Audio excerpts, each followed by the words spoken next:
पल्लो को भी इस बात का एहसास हुआ कि रेशमा ने नया नया काम शुरू किया और उसे मोल भाव के बारे में नहीं पता। इसमें उसकी कोई गलती नहीं है। उसने रेशमा को समझाने की बहुत कोशिश की, मगर रेशमा रोती रही। अगले दिन भी रेशमा काम पर नहीं जाना चाहती थी। उसे लगा ये सब उसके बस का नहीं है, मगर पल्लो ने उसे समझाया कि कोई भी एक दिन में नहीं सीखता। वो पढ़ने के लिए कॉलेज वालों को फीस देगी ना। जिंदगी भी एक कॉलेज ही है और हमारा नुकसान उसकी फीस। कल जो कुछ उसने किया उससे उसे सीखना चाहिए, ना कि सब कुछ छोड़कर घर बैठ जाना चाहिए। रेशमा को पल्लो की बातें सही लगी। वो तैयार हुई और आज फिर से ठेला लगा लिया। उसका ठेला देखते ही आज फिर सबसे पहले सावित्री ही उसके पास आई। उन्होंने अपनी दुख भरी कहानी बताते हुए कहा कि कल रात कितने दिनों बाद उसके घर कुछ अच्छा बना था। सब रेशमा की वजह से हुआ था। उनका कहना था कि उन्होंने अपनी पोती से कहा है कि अब रेशमा दीदी रोज ऐसे ही कम दाम में सब्जियां दिया करेंगी। रेशमा को उनकी बातें सुनकर बहुत गुस्सा आ रहा था।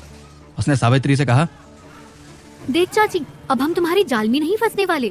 कल ही तूने इतना नुकसान करा दिया हमारा। बोनी का टाइम है, कुछ लेना है तो बोल, नहीं तो जा यहाँ से। सावित्री समझ गई कि पल्लो ने उसकी पोल खोल दी है। अब यहाँ उसकी दाल नहीं गलने वाली। उसने कुछ सब्जियां ली और रेशमा से कहने लगी कि कुछ दाम कम कर दे। रेशमा ने उसे कहा कि शुक्र मनाए कि वो कल के पैसे नहीं मांग रही। इतना सुनते ही सावित्री वहां से चली गई। पल्लो दूर से यह सब देखकर खुश हो रही थी और मुस्कुरा रही थी कि रेशमा अब सीख रही है।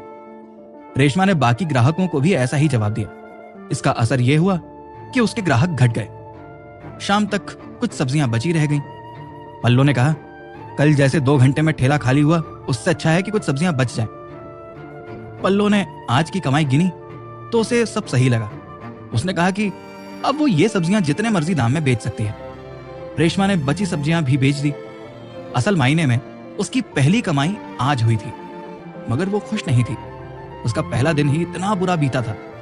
उसकी उदासी जा नहीं रही थी। पल्लो ने सोचा कि इसे लखनऊ घुमाकर इसका मूड ठीक किया जाए।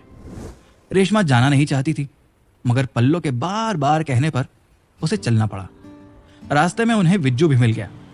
पल्लो को लगा कि ये रेशमा और विज्जू के बीच दोस्ती बढ़ाने का अच्छा मौका है। उसने उसे भी साथ चलने को कहा। पहले तो विज्जू ने बहुत नखरे किए, फिर वो मान गया। उसका कहना था कि लखनऊ में उसका नाम चलता है। जब लोग उसे चिल्लर पार्टी के साथ घूमते देखेंगे तो क्या सोचेंगे। लेकिन पल्लो ने जब उसकी बेइज्जती करना शुरू की तो विज्जू हाथ जोड़कर उसके साथ चल दिया। जाते हुए उन्होंने बच्चों और मास्टर जी को बता दिया कि आज पढ़ना पढ़ाना नहीं होगा।